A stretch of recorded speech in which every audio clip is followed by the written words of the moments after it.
పురాతన కాలపు కోట అడవుల మధ్య ఎత్తైన కొండపై నిలబడి ఉంది. పెచ్చులూడిన గోడలపై పచ్చి మొక్కలు ఎగబాకుతున్నాయి.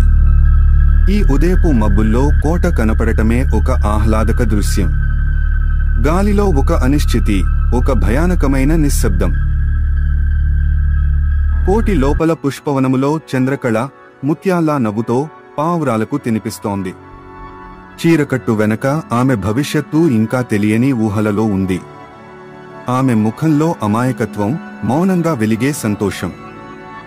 ఒక చీకటి మాలిగాలో దీపపు వెలుగులో నడుస్తున్న నీడలు. ఒక నమ్మకమైన పని మనిషి గుప్పుమని ఒక సైనికుడి చెవిలో ఏదో చెబుతోంది.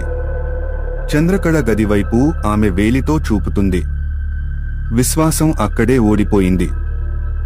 వాన పడుతున్న రాత్రి, ఉరుములు, మెరుపులతో భయాందోళనలు. చంద్రకళ ఒక పుచ్చిన గుజ్జుతో పరిగెడుతోంది.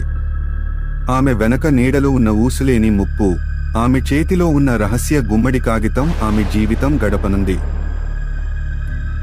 పూర్ణచంద్రుడు ఆకాశాన వెలుగుతున్నాడు. కోటిపై కూలిన మేడపై ఓ తెల్ల దుస్తుల్లో ఉన్న ఆత్మ. ఆమె జుట్టు గాలిలో ఎగిరిపోతోంది. వెండి దువ్వెనతో ఆమె జుట్టు దువ్వుకుంటోంది. ఆమె కళ్లలో వేదన, సంవత్సరాల నిశ్శబ్దమును చీల్చే విషాదం.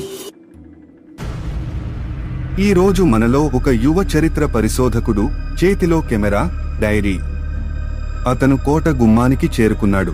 వెనక ఒక నీడ అతనికి తెలియకుండా మౌనంగా చూస్తోంది. ఈ గుట్టు తెరవబోతోంది. భూమిలో లోతుల్లో ఉన్న రహస్య గది. వెలుగుతున్న ఓ లోకేట్ అతని చేతిలో ఉంది. వెనక చంద్రకళ ఆత్మ తొలిసారి చిరునవ్వుతో, శాంతితో కనిపిస్తుంది.